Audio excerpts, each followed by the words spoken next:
They say blood is thicker than water, but nobody mentions how it can also drown you. My name is Taylor, and I've been drowning in my family's expectations for 29 years. You know that person in every family who gets called when someone needs a favor, a shoulder to cry on, or just someone to blame when things go wrong? That's me, the invisible daughter, the backup plan, the one who's always there but never really seen. Taylor, honey, we need to talk. Mom's voice carried that particular tone, the one she used when she wanted something big. I looked up from my laptop where I'd been editing photos for a client, my tiny apartment suddenly feeling even smaller with Claire, Mom, and Dad crowding into my living room. Claire sat on my second-hand couch like she was afraid it might stain her designer dress. My older sister had always been the golden child. Harvard MBA, perfect marriage to Wyatt, beautiful house in the suburbs. Everything I wasn't. What's going on? I asked, closing my laptop. Dad cleared his throat, looking everywhere except at me. Classic dad move. Well, sweetheart, your sister has something she'd like to discuss with you. Claire's hands twisted in her lap. For someone who regularly gave presentations to Fortune 500 companies, she looked nervous. Taylor, you know Wyatt and I have been trying to have a baby for 3 years? I nodded. The whole family knew about their fertility struggles. It was the only topic that could make Claire vulnerable, human even. The doctors say I can't carry a pregnancy to term. Her voice cracked. My uterus it won't work. But my eggs are fine. We could do IVF if we had a surrogate. The word hung in the air like smoke. Mom leaned forward, her perfectly manicured hands clasped together. We've looked into agencies, but the waiting lists are so long and the costs. She shook her head. We thought, maybe, since you're family, you want me to be your surrogate. The words came out flat. We'd pay for everything, of course, Claire said quickly. All medical expenses plus compensation. You'd be giving us the greatest gift imaginable. Dad finally looked at me. You've always been so generous with your time, your heart. This would just be extending that generosity. I stared at them.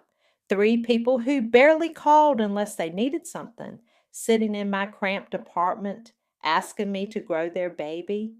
The irony wasn't lost on me. I need time to think about it, I said. Of course. Mom's smile was too bright. But don't take too long, honey. Claire's not getting any younger, and every month we wait. They left me with pamphlets about surrogacy and promises that this would bring our family closer together, that I'd finally be part of something important. After they left, I sat in the silence of my apartment staring at the pamphlets. Part of me, the part that still craved their approval after all these years, felt honored they'd asked. Maybe this was my chance to finally matter to them. My phone buzzed. Brinley. How'd it go with the family meeting? She asked when I picked up. They want me to be Claire's surrogate. Silence, then. Jesus, Taylor, what did you tell them? That I need time to think. Good. Don't let them pressure you into anything. You know how they operate. I did know. I'd watched them manipulate situations my entire life, always getting what they wanted while making it seem like they were doing you a favor. But what if this is different? I asked. What if this is my chance to finally be important to them? Brinley sighed. Honey, you've been important. You've just been important in all the wrong ways. You're their emotional dumping ground, their free therapist, their scapegoat when things go wrong. Don't confuse being used with being valued. After we hung up, I walked to my bathroom mirror and stared at my reflection. Same brown hair as Claire, but mine was always a little messier. Same green eyes as Mom, but mine held a wariness theirs never had. I looked tired. I looked forgotten. But maybe, just maybe, this could change everything. I picked up my phone and scrolled to Claire's number. I'll do it, I said when she answered. The relief in her voice was palpable. Oh, Taylor, thank you. Thank you so much. You have no idea what this means to us." She was right. I had no idea what it would mean, but I was about to find out. The contract meeting was set for the following Thursday at Mom and Dad's house. I should have known something was off when they insisted on using their family lawyer instead of letting me find my own. "It's just easier this way," Mom said over the phone. "Richard has handled all our legal matters for years. He knows the family." That's exactly what worried me. I sat in their pristine living room, the same room where I'd been lectured about my grades, my career choices, my life decisions. Richard spread papers across the coffee table like he was dealing cards. "This is fairly standard," he said, not looking at me. "Compensation, medical coverage, expectations during pregnancy." Claire and Wyatt sat across from me, holding hands. Mom hovered behind them like a protective mother hen. Dad stood by the window, pretending to be interested in the neighbor's landscaping. "What about after the birth?" I asked, scanning the pages. "What do you mean?" Claire's voice was sharp. "I mean, what's my relationship with the baby? Am I Aunt Taylor, or do we pretend this never happened?" The room went quiet. Richard cleared his throat. "The contract specifies that all parental rights transfer immediately upon birth. Clean break. It's better for everyone involved." "Better for everyone or better for you?" Mom's laugh was forced. "Taylor, don't be dramatic. Of course you'll be the baby's aunt, but we don't want to confuse the child about who the real mother is." Real mother. The words hit like a slap. "I need to review this with my own lawyer," I said, gathering the papers. "Your own lawyer?" Dad turned from the window. "Honey, that's unnecessary. Richard has our family's best interests at heart." "Exactly. Your family's interests. What about mine?" Wyatt spoke for the first time. "Taylor, we're not trying to take advantage of you. We just want to make this as smooth as possible." I looked at him, really looked. Wyatt was successful, handsome, everything my parents wanted in a son-in-law. But right now, he looked like a man who'd do whatever it took to get what he wanted. "I'm taking this to my lawyer. If there's nothing to hide, there's nothing to worry about." The next day, I sat across from Joshua in his small but tidy office. We'd been friends in college, and he'd built a decent practice in family law. More importantly, he was the only lawyer I knew who wouldn't be intimidated by my family's money or connections. "This is interesting," he said, flipping through the pages. "Very one-sided." "How so?" "Well, they get everything they want. The baby, complete control over medical decisions, the right to cut contact immediately after birth. You get basic medical coverage and minimal compensation." "What's minimal?" "15,000 for 9 months of pregnancy, labor, delivery, and giving up all rights to a child you'll carry." He looked up. "Taylor, surrogate mothers typically receive 30 to 50,000 plus full medical coverage and legal protections." My stomach dropped. "They're lowballing me." "By a lot, but that's not the worst part." He pointed to a clause near the end. "Look at this. If you breach any part of this contract, and I mean any part, you're liable for all medical expenses plus damages. That could be hundreds of thousands of dollars." "What kind of breach?" "Anything they decide is a breach. Eating the wrong food, missing an appointment, having contact with the baby after birth. It's a trap, Taylor." I stared at the contract, seeing it clearly for the first time. "Can you fix it?" Joshua leaned back in his chair. "I can try to negotiate better terms. But honestly, your family's lawyer wrote this to protect them completely and leave you vulnerable. That tells me everything I need to know about their intentions. So what do I do? You could walk away, find a family who will treat you fairly." "I can't. It's my sister." Joshua nodded slowly. "Then we play their game, but we play it smarter." He pulled out a fresh legal pad. "I'm going to add some clauses of my own, protection for you if they breach their obligations." "What kind of obligations?" "Emotional support, respect, Maintaining family relationships. If they treat you like an incubator instead of a family member, there are consequences. They'll never agree to that. They will if they want this baby badly enough. And Taylor? He looked at me seriously. Based on this contract, they want it very badly, desperately even. 2 days later, I returned to my parents' house with Joshua's revised contract. The changes were subtle but significant, buried in legal language that looked standard but gave me real protection. This is much longer than before, Mom said, frowning at the pages. My lawyer wanted to make sure I'm protected too, I said. Richard skimmed the document, his expression growing more annoyed by the page. Some of these clauses are unusual. Unusual how? Claire asked. Nothing major, I said quickly. Just standard protections for surrogate mothers. They huddled together, whispering. I caught fragments. Just sign it. We need this. She's being difficult. Finally, Claire looked up. Fine. Where do we sign? As we passed the contracts around the table, signing page after page, I felt a strange mixture of hope and dread. Maybe this would work out. Maybe they'd surprise me.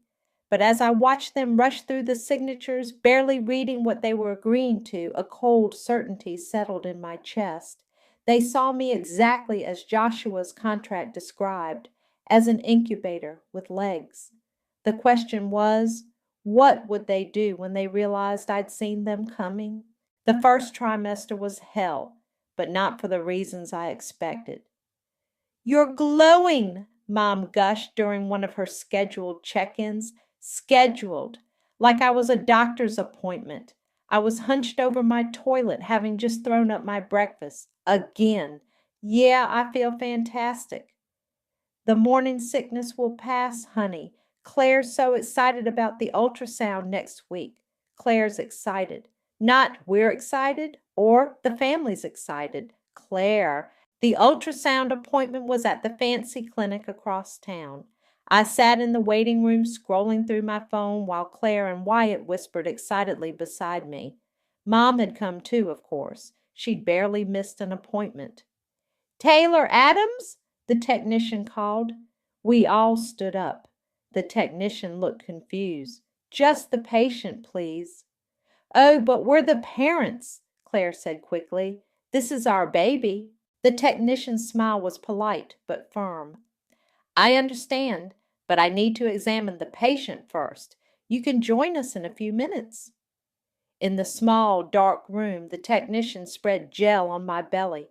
How are you feeling about all this? Fine, I lied. It's a big thing being a surrogate, very generous of you. The monitor flickered to life, and there it was, a tiny blob with a flickering heartbeat. My breath caught. Strong heartbeat, the technician said. Everything looks perfect. When Claire, Wyatt, and Mom crowded into the room, their faces lit up like Christmas morning. They stared at the screen with wonder while I lay there, forgotten, gel still cold on my skin. Can we get pictures? Claire asked. Of course. The technician handed her a strip of ultrasound photos. Claire clutched them to her chest. Our baby. By month 4, the calls became less frequent. By month 6, they were purely functional. Taylor, it's Mom. Don't forget your appointment tomorrow at 2.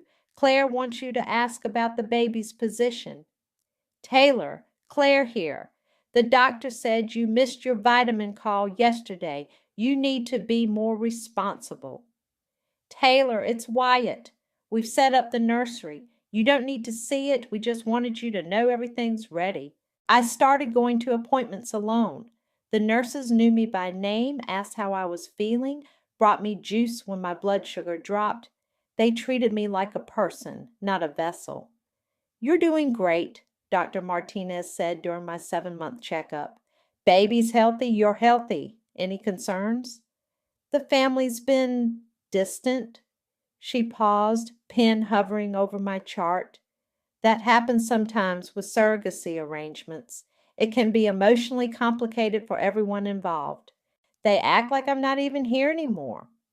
Have you talked to them about it? I laughed bitterly. They don't want to hear from me unless something's wrong. At 8 months, I was huge, uncomfortable, and completely alone. My back ached constantly, I couldn't sleep, and I developed gestational diabetes that required careful monitoring. Brinley came over with takeout from my favorite Thai place. You look exhausted. I feel like a whale. When's the last time you heard from Claire? 2 weeks ago. She texted asking if I felt the baby move that day. That's it. That's it. I shifted on the couch, trying to find a comfortable position. Sometimes I forget this isn't my baby. I talk to her. I think it's a girl, the way she moves. And I tell her about my day, about the books I'm reading. Taylor, I know it's stupid, but she responds to my voice. When I'm stressed, she kicks. When I'm calm, she settles down. We have this connection, and they don't even want to acknowledge it exists. Brinley was quiet for a long moment. What happens after she's born? I don't know. The contract says clean break, but they're family. They can't just pretend I don't exist, right? The answer came 2 weeks later when I was 38 weeks pregnant and desperate for any sign that they still cared. I was walking past Mom and Dad's house. Okay, fine. I was deliberately walking past their house when I heard voices from the open kitchen window. Just need to get through the next few weeks, Mom was saying. I know, but I'm worried about Taylor getting too attached, Claire's voice replied. She'll be fine. Once the baby's born and we take her home, Taylor will move on. It's better if she doesn't get confused about her role. What if she wants to visit? What if she expects to be part of the baby's life? Mom's laugh was cold. Honey, Taylor's job is to deliver a healthy baby. After that, it's better for everyone if she steps back.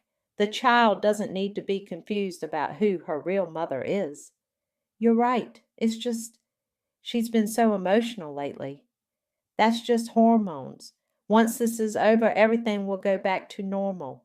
I stood frozen on the sidewalk, one hand on my enormous belly, listening to them discuss my future like I was a piece of furniture they were planning to donate. The baby kicked hard as if she could sense my distress. I rubbed the spot where her tiny foot pressed against my ribs. It's okay, little one, I whispered. I hear you. But as I walked home, their words echoed in my head. Taylor's job. Step back. Go back to normal. They weren't planning to include me at all. They were planning to erase me. Labor started at 3 in the morning on a Tuesday. I woke up to a contraction that felt like my body was being torn in half. Oh, God, I gasped, reaching for my phone. I called Claire first, voicemail, then Mom, voicemail, Dad, voicemail. Another contraction hit stronger this time. I called Brinley. Taylor, what's wrong? I'm in labor. I can't reach anyone. I'm coming over. Call an ambulance. No, I'm supposed to call Claire first. That's what the contract says.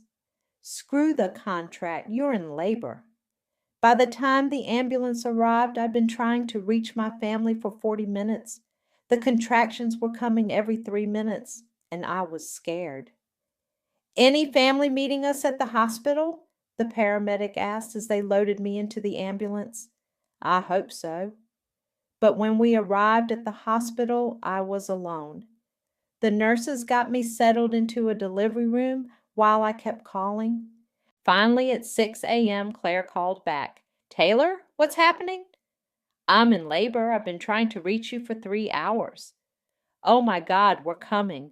Don't do anything until we get there. Don't do anything, like I had a choice. Mom, Dad, Claire, and Wyatt burst into my room an hour later looking frazzled and excited. They surrounded my bed like I was a show they'd paid to see. How are you feeling, honey? Mom asked, but she was looking at the fetal monitor, not at me, like I'm being split in half. The baby's heartbeat looks strong, Wyatt said, studying the readouts. Dr. Martinez came in to check my progress. You're at 7 centimeters. Things are moving quickly. Is everything normal? Claire asked anxiously. Everything looks perfect. Mom's doing great. I'm the mom, Claire corrected sharply. She's the surrogate. Dr. Martinez's expression flickered. Of course. The surrogate is doing great. The next few hours were a blur of pain, breathing exercises, and my family treating me like a sideshow. They whispered among themselves, took photos of the monitors, and discussed their plans for after the birth. We should call the photographer, Mom said during one of my contractions. Already did, Claire replied. She'll be here for the birth. What photographer? I panted. For the baby's first photos. Don't worry, you won't be in them. When it was time to push, they all crowded around the foot of the bed like they were watching a sporting event. I felt exposed, vulnerable, reduced to nothing but the function I was performing. One more push, Dr. Martinez said. I can see the head. I gave everything I had, and suddenly the room filled with the baby's cry, the most beautiful sound I'd ever heard. It's a girl, Dr. Martinez announced, holding up a tiny, perfect baby. I reached out instinctively, but the doctor placed her directly into Claire's waiting arms. She's perfect, Claire sobbed, cradling the baby. Look at her, Wyatt. She's absolutely perfect. They were all crying, laughing, taking pictures. I lay there exhausted and empty, watching them celebrate like I wasn't even in the room. Can I hold her? I asked quietly. The room went silent. Claire's grip on the baby tightened. I don't think that's a good idea, Mom said. It might confuse things. I just want to hold her for a minute. I carried her for 9 months. Taylor, Dad's voice was gentle but firm. You did your job beautifully, but she's Claire's daughter now. The photographer arrived and started snapping pictures of the new family. Claire, Wyatt, the baby, Mom and Dad as the proud grandparents. I might as well have been invisible. After they left to get the baby settled in the nursery, I lay alone in the delivery room, staring at the ceiling. A nurse came in to check on me. How are you feeling, honey? Empty. She squeezed my hand. That's normal after delivery. Your body's been through a lot. But it wasn't just my body. It was everything. The next morning, Mom appeared in my room with a stack of papers. What's this? Hospital discharge papers and some other documents. The baby's birth certificate, custody transfer forms. Just routine paperwork. I signed where she pointed, too exhausted to read the fine print. When can I see her again? Mom's smile was tight. Taylor, honey, your job is done. You've given Claire and Wyatt the most precious gift imaginable. Now it's time to let them be a family. But I'm family too. Of course you are. But this situation is complicated. It's better for everyone, especially the baby, if you step back and let them bond without confusion. Step back? Just for now, until things settle down. That afternoon, they wheeled me to the hospital entrance. Claire and Wyatt were loading the baby into their car, surrounded by balloons and flowers from well-wishers. Congratulations, I said, approaching their car. Claire looked up, startled. Oh, Taylor, thank you for everything. Can I say goodbye to her? Claire and Wyatt exchanged glances. Maybe it's better if you don't. She's finally settled. I watched them drive away with the baby I'd carried, the baby who knew my voice, my heartbeat, my movements. They disappeared around the corner, and I stood there on the sidewalk with my discharge papers and a taxi receipt. My phone buzzed. A text from Mom. Your job is done. It's better if you disappear so you don't confuse the child. We'll handle things from here. Then another buzz. A notification that I'd been blocked on Claire's social media. Then another. Blocked by Mom, then Dad, then Wyatt. I stood there holding my phone, watching my family erase me in real time. The hospital bill arrived 3 days later, $47,000. My insurance had been denied because surrogacy wasn't covered, and apparently that was my responsibility, according to the contract I'd signed. I sat in my empty apartment staring at the bill and finally understood. They'd gotten what they wanted, and now I was nothing to them. I picked up my phone and called Joshua. I need that contract, I said when he answered. The real one, with your clauses. Taylor, what happened? They happened exactly like you said they would. I'll be right over. Joshua spread the contract across my kitchen table like he was planning a military operation. His jaw was tight as he flipped through the pages. Tell me exactly what happened, he said, pen poised over a legal pad. I walked him through everything, the blocked phone numbers, the hospital bills, Mom's text about disappearing, being excluded from even saying goodbye to the baby. They violated every single emotional support clause, Joshua said, making notes. Abandonment, emotional distress, breach of family relationship obligations. What does that mean in real terms? He looked up, and for the first time since I'd known him, Joshua smiled like a shark. It means they're about to learn a very expensive lesson about reading contracts. How expensive? The penalty clause you agreed to? It's reciprocal. If they breach their emotional obligations to you, they owe you the same amount they would have collected if you'd breached yours. My stomach flipped. Which is? $250,000, plus all medical expenses, plus punitive damages for emotional distress. I stared at him. Are you serious? Dead serious. They were so focused on protecting themselves from you that they never considered they might be the ones to break the contract. Will it hold up in court? Taylor, they blocked you on social media while you were recovering from giving birth to their child. They told you to disappear. They stuck you with a $47,000 hospital bill after you gave them a baby. Any judge is going to take one look at this and throw the book at them. My hands were shaking. What do we do? We file a breach of contract lawsuit today. The papers were served the next morning. I know because Claire called me at 7 a.m. screaming, "What the hell is this, Taylor? You can talk to me now? I thought I was supposed to disappear. This is insane. You're suing us for $250,000? I'm enforcing the contract you signed. We gave you $15,000. And then you abandoned me with a massive hospital bill and told me to disappear from my niece's life forever. Yet she's not your niece. She's my daughter. Then why did you need me to have her?" The line went quiet. Then Claire's voice came back colder. "You're going to regret this." "I already regret it. The question is whether you will."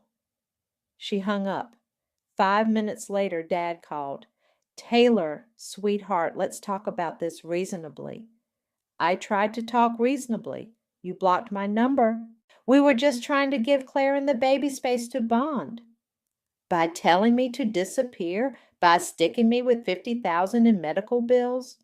"Now that's not fair. We never said—" "I have Mom's text, Dad.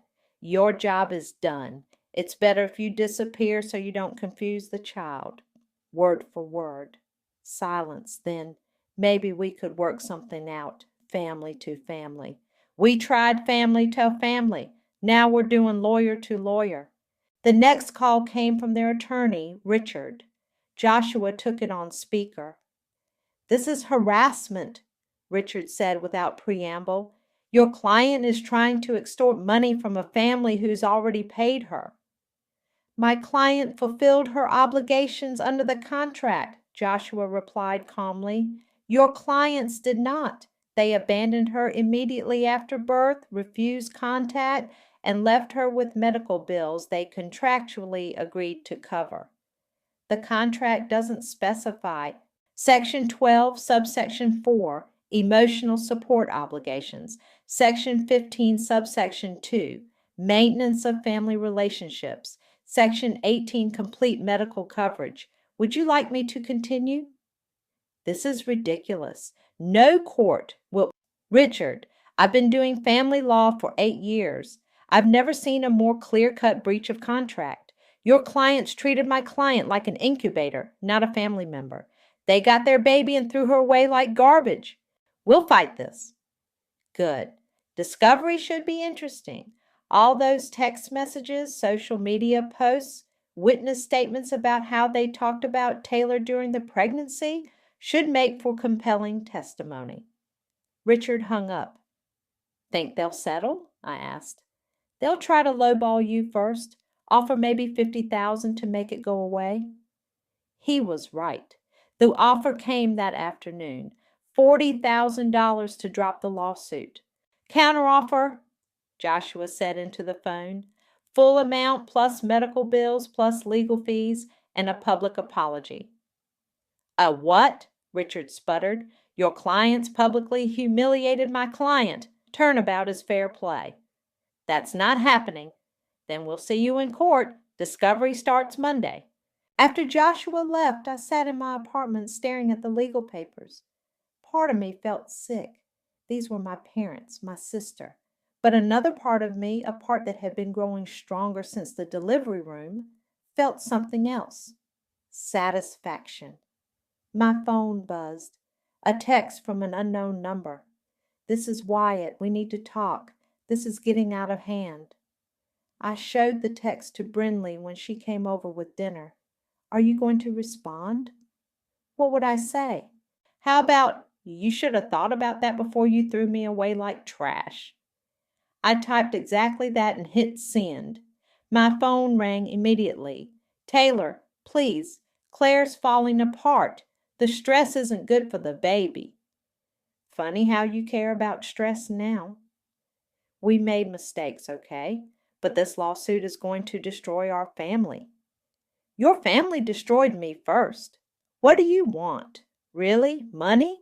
We can work something out. I want what the contract says I'm owed, every penny.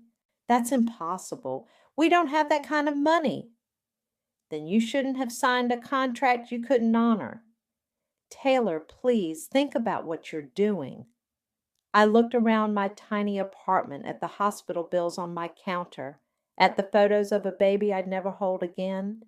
I am thinking about it. For the first time in my life, I'm thinking very clearly. I hung up and turned off my phone. They wanted to play hardball? Game on. The first crack in their united front came from an unexpected source. Yesenia, the neighborhood gossip who lived 3 houses down from my parents. She cornered me at the grocery store, her eyes bright with curiosity and malice.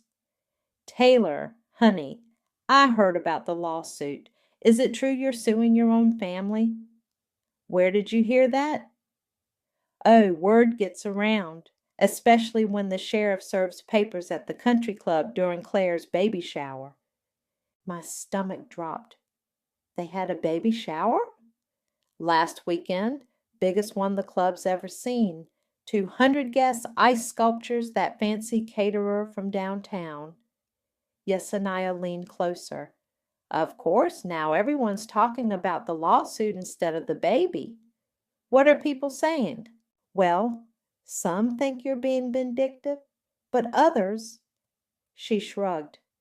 Others remember how your family's always treated you, like the time at your college graduation when they spent the whole dinner talking about Claire's promotion.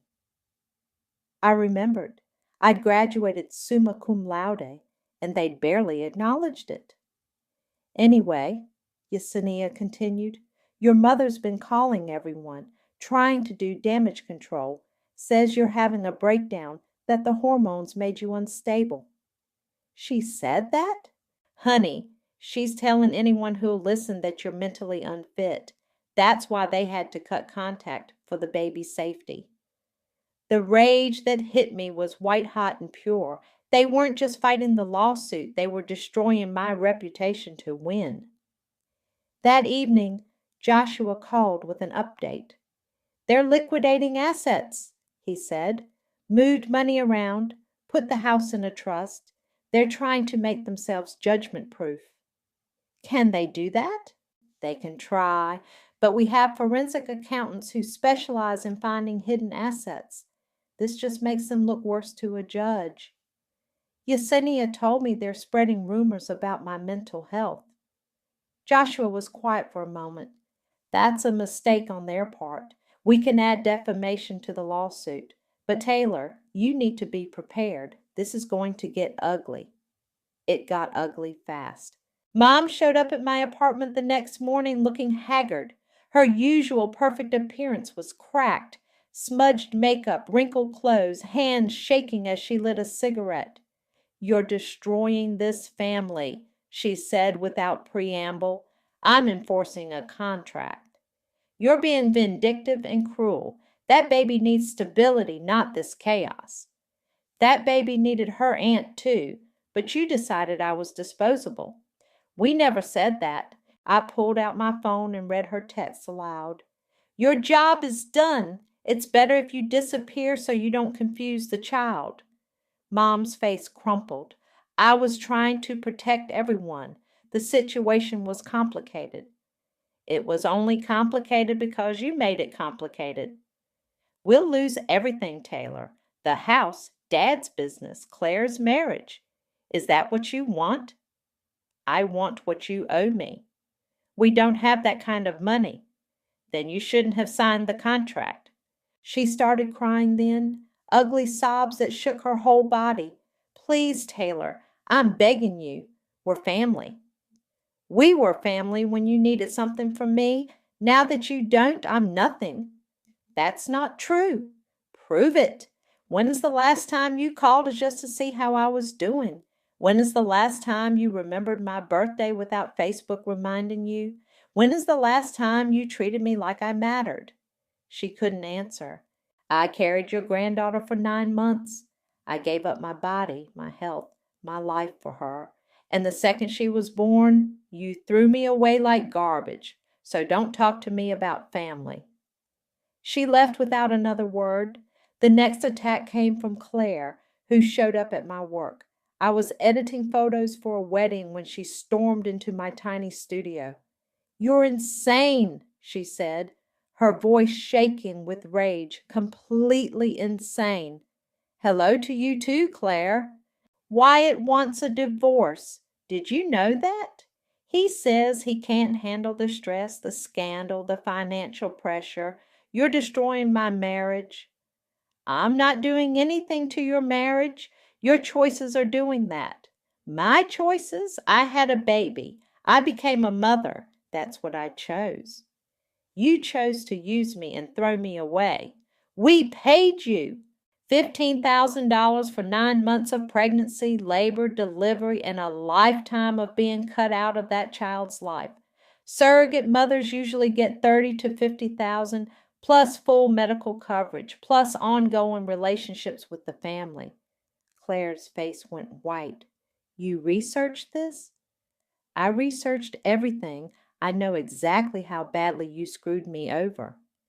We were trying to keep things simple. You were trying to keep me powerless. She sat down heavily in my client chair. Wyatt's moving out. He says he can't trust me anymore, that I manipulated the situation. The baby cries constantly and I don't know what I'm doing. Mom and Dad are fighting about money. Everything's falling apart. And you think that's my fault? You could stop this. You could drop the lawsuit and let us move on. Like you let me move on when you blocked my number and told me to disappear. We made mistakes, okay? But this punishment doesn't fit the crime. I looked at her, really looked. Claire had always been the golden child, the one who got everything she wanted. Now she looked broken, desperate, human. You want to know what the punishment should be? I asked. You should have to spend the rest of your life wondering if your daughter will ever forgive you for keeping her away from the woman who carried her. You should have to explain to her someday why her aunt isn't in any of her baby pictures. You should have to live with the knowledge that you destroyed your family for money. Taylor, but that's not enough, because you didn't just hurt me. You taught that little girl that family is disposable, that love is conditional, that people are only valuable for what they can give you. Claire was crying now. Please, I'm sorry. I'm so sorry. Sorry doesn't pay my hospital bills. Sorry doesn't give me back the 9 months I lost. Sorry doesn't let me hold my niece. She's not your niece. She's my daughter. The words hung in the air between us. Then why, I said quietly, did you need me to have her? Claire left without answering. That night Joshua called with news. Their lawyer wants to meet. They're ready to negotiate. Full amount? We'll see. But Taylor, they're desperate. Wyatt filed for divorce today. Your parents put their house on the market. Claire's having a breakdown. I should have felt guilty. Instead, I felt something else entirely. Justice. The courthouse was smaller than I'd expected, but the weight of what was happening felt enormous. I sat beside Joshua at the plaintiff's table, watching my family file in with their lawyer. Claire looked like she hadn't slept in weeks. Mom kept dabbing at her eyes with tissues.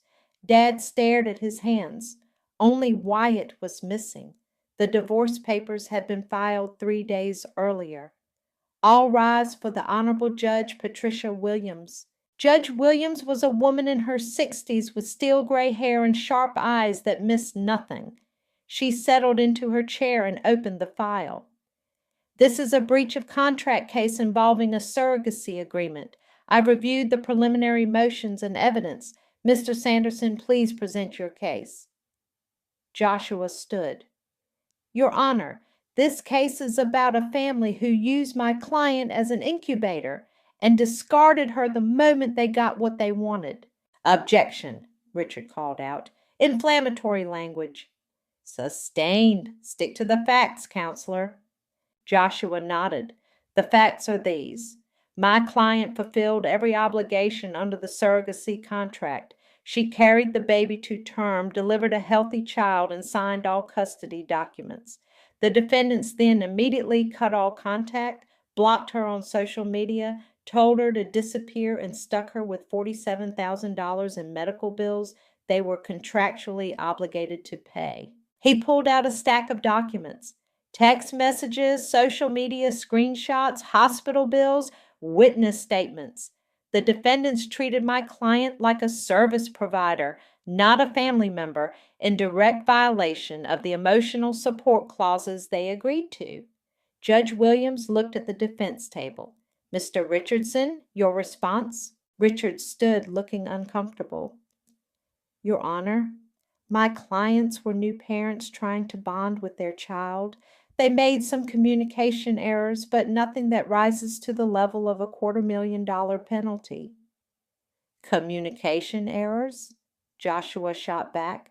They told her to disappear so she wouldn't confuse the child. They blocked her on social media while she was recovering from childbirth. They've been telling people she's mentally unstable to justify their actions. Your Honor, Richard said desperately, the emotional support clauses are vague and unenforceable. I'll be the judge of that. Judge Williams cut him off. She looked at me. Ms. Adams, I'd like to hear from you directly. Please take the stand. My legs felt shaky as I walked to the witness stand. The bailiff swore me in and I sat down, facing my family for the first time since this all began. Tell me about the pregnancy, Judge Williams said gently. I carried her for 9 months. I went to every appointment, followed every instruction, gave up alcohol, caffeine, soft cheese, everything they asked. I talked to her, sang to her. She knew my voice. And after the birth, they took her immediately.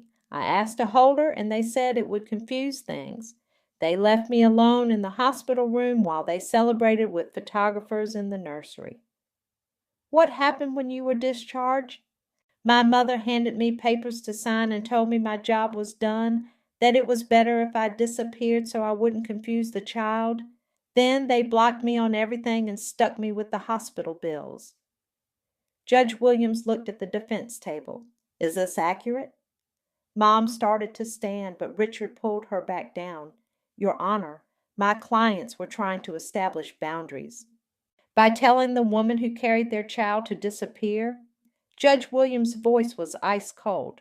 By abandoning her with medical bills, the contract specified, I've read the contract, Mr. Richardson, every word, including the emotional support obligations your clients agreed to and violated. She turned back to me. Ms. Adams, what impact has this had on you? I gave them everything, my body, my health, 9 months of my life. I thought I was giving them the greatest gift possible. Instead, they used me and threw me away like I was nothing. Have you had any contact with the child since birth? None. I don't even know her name. A sob escaped from Claire's direction. Judge Williams's gaze snapped to the defense table. Mrs. Murray, do you have something to say? Claire stood on shaking legs. Your Honor, we were scared. We'd wanted a baby for so long, and when she was finally here, we were terrified something would go wrong. We thought if Taylor stayed involved, it would be confusing for everyone. So, you decided to cut her out completely? We thought it was best. Best for whom? Certainly not for Ms. Adams, who carried your child and was abandoned by her own family. We made mistakes, Claire whispered. You made choices, Judge Williams corrected. Deliberate, calculated choices to use your sister and discard her. She looked at the documents again. I've been on this bench for 20 years, and I've never seen a more clear-cut case of contract breach and emotional abuse. Richard tried one last time. Your Honor, the penalty amount is excessive. The penalty amount is exactly what your clients would have demanded if Ms. Adams had breached the contract. They wrote these terms themselves. Judge Williams' voice was final. I find for the plaintiff in the amount of $250,000 plus medical expenses totaling $47,000 plus legal fees and court costs. The gavel came down like thunder. Claire collapsed into her chair, sobbing. Mom buried her face in her hands. Dad just stared at the table. Furthermore, Judge Williams continued, I'm ordering the defendants to cease all defamatory statements about the plaintiff's mental health or character. Any further harassment will result in contempt charges. As we filed out of the courtroom, Claire grabbed my arm. Taylor, please, we can appeal. We can work something out. Don't destroy us. I looked at her hand on my arm, then at her face. You destroyed me first. We're family. No, I said, pulling away. We were family. Now we're just people who share DNA. Outside the courthouse, Joshua was grinning. That was beautiful. Judge Williams eviscerated them. How long before I see the money? They have 30 days to pay or we start seizing assets. The house, the cars, business accounts, everything. I looked back at the courthouse steps where my family stood huddled together, broken and defeated. For the first time in my life, they were looking at me with something other than dismissal. They were looking at me with fear, and I realized something that should have scared me but didn't. I liked it. The money hit my account on day 29. All of it. $297,000. I stared at my phone screen, watching the numbers that represented my family's complete financial destruction. They'd liquidated everything, the house, Dad's business, Claire's savings, even Mom's jewelry collection. My phone buzzed with a text from an unknown number. I hope you're happy. You destroyed everything. Claire. I deleted it without responding. Brinley came over that evening with champagne and takeout from the expensive Italian place downtown. So how does it feel to be rich? She asked, popping the cork. I don't know yet. Come on, Taylor. You won. You beat them at their own game. I looked around my tiny apartment, the same cramped space I'd lived in throughout the pregnancy, the same place they'd abandoned me to after taking their baby. The money was supposed to feel like victory, but mostly it felt like emptiness. Brinley, can I ask you something? Shoot. Am I a terrible person? She set down her wine glass. What do you mean? I destroyed my family. Claire's divorced. My parents lost their house. Dad's business is gone. There's a baby out there who'll grow up knowing her aunt sued her parents into bankruptcy. Taylor, they destroyed you first. They used you, threw you away, and left you with crushing debt. You just made them face consequences for once in their lives. But what if I went too far? Did you? Or did you finally go far enough? The next morning, I drove past my parents' old neighborhood. Their house had a sold sign in the yard. The new owners were already moving in, a young family with 2 kids who ran around the yard while their parents directed the movers. I wondered if they knew the house's history, if they cared. My phone rang. Joshua. Taylor, we have a problem. Well, not a problem exactly, but a situation. What kind of situation? The story leaked. Someone at the courthouse talked to a reporter. It's going viral. What do you mean viral? Check your email. I'm sending you the article. The headline made my stomach drop. Woman sues family for $300K after being discarded following surrogacy. The article had everything, the contract details, the court proceedings, even quotes from the judgment. But what made it viral wasn't the legal drama. It was the comments, thousands of them. Good for her. Families think they can treat people like garbage just because they're related. This is what happens when you use someone and throw them away. I hope she takes every penny. They deserve it. But there were others. She's vindictive and cruel. That baby will suffer because of her greed. Family should forgive family. She's destroying a child's future. This woman is heartless. My phone started ringing constantly. Reporters, talk show producers, people wanting interviews. I turned it off and sat in my apartment watching the world debate whether I was a hero or a villain. The knock on my door came 3 days later. I looked through the peephole and saw Yesenia holding a casserole dish. I brought you dinner, she said when I opened the door. Figured you might not be cooking much with all this chaos. Thanks. She handed me the dish and lingered. You know, I've been thinking about what you did. And? My daughter went through something similar, not surrogacy, but family using her and throwing her away when they were done. She never fought back, just took it until it broke her.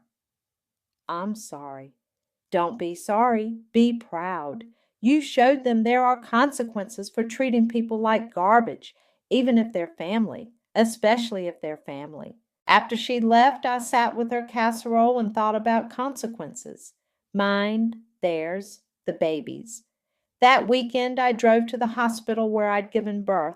I found the maternity ward and asked to speak to the head nurse. I'd like to make a donation, I told her, for families who can't afford their medical bills. That's very generous. How much were you thinking? $50,000. Her eyes widened. That's incredible. That will help so many families. As I signed the donation papers, I thought about the baby, my niece whose name I still didn't know. Someday she'd be old enough to understand what happened. She'd read the articles, hear the stories, form her own opinions about who was right and who was wrong. I hope she'd understand that sometimes the people who love you most are the ones who refuse to let you be treated badly, even by family. My phone buzzed. A text from another unknown number. The baby's name is Emma. She has your eyes. Wyatt. I stared at the message for a long time, then typed back, Take care of her. I will. For what it's worth, you were right. About everything. I put my phone away and walked out of the hospital into the afternoon sun. Somewhere across town, Emma was probably napping in her crib, unaware that her existence had torn a family apart and put it back together in a completely different shape. I'd given her life, and in return, she'd given me something I'd never had before, the knowledge that I was worth fighting for. Even if I had to be the one doing the fighting, the money would last, the satisfaction would fade, but the lesson would remain forever. Never underestimate the quiet ones. We've been watching, learning, and planning. And when we finally strike back, we don't miss.